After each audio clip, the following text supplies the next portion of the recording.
പറയുന്നു, വാഗ്ദത്തം ചെയ്തത് പ്രവർത്തിപ്പാൻ ശക്തനെന്ന് പൂർണ്ണമായി ഉറച്ചു. ദൈവം തന്നിരിക്കുന്ന വാഗ്ദത്തം ഉറപ്പായിട്ടും എൻ്റെ ജീവിതത്തിൽ നിറവേറും. ഹല്ലേലൂയ. വിശ്വസിച്ചാൽ മാത്രമല്ല, ഉറപ്പായിട്ട് വിശ്വസിക്കണം. എൻ്റെ ദൈവം വിശ്വസ്തന, എൻ്റെ ദൈവം വിശ്വസ്തന. അതുകൊണ്ടാണ് അബ്രഹാമിനോടുള്ള ബന്ധത്തിൽ റോമാലേഖനം 4:17 പറഞ്ഞത്, മരിച്ചവരെ ജീവിപ്പിക്കുകയും ഇല്ലാത്തതിനെ ഉള്ളതിനെ പോലെ വിളിച്ചു വരുത്തുന്നവനുമായ ദൈവം. എന്നാലോചിച്ച് നോക്കിയേ, ആ ദൈവത്തെ വിശേഷിപ്പിക്കുന്നതിനെ മരിച്ചവരെ ജീവിപ്പിക്കുന്ന ദൈവം, ഇല്ലാത്തതിനെ ഉള്ളതിനെ പോലെ. സ്തോത്രം, ഹല്ലേലൂയ, സ്തോത്രം. ഞാൻ പറയട്ടെ, വിളിച്ചിറക്കി ആകാശത്തിലെ നക്ഷത്രങ്ങളെ എണ്ണാൻ കഴിയുമെങ്കിൽ എണ്ണ, ഭൂമിയിലെ മണൽത്തരി എണ്ണാമെങ്കിൽ എണ്ണ എന്ന് പറഞ്ഞ് ഇതുപോലെ നിനക്ക് സന്തതികളെ തരുമെന്ന് പറയുമ്പോഴും ശൂന്യതയാണ്.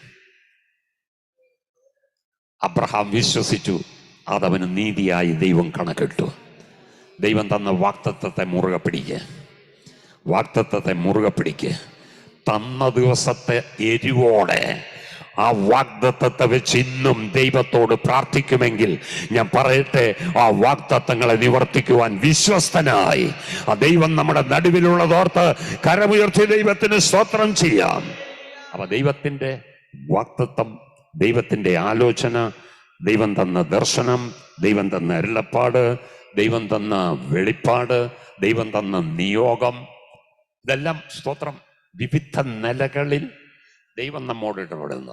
സ്തോത്രം, ഹല്ലേലൂയ. അപ്പോ ഇതൊക്കെ നമ്മുടെ ആത്മീയ ജീവിതത്തിലെ ഓരോ കാര്യങ്ങളാണ്.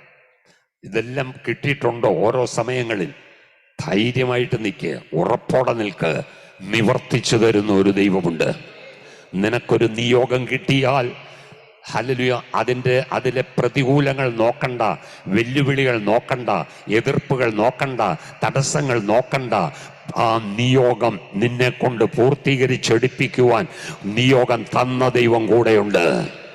ഹല്ലേലൂയ.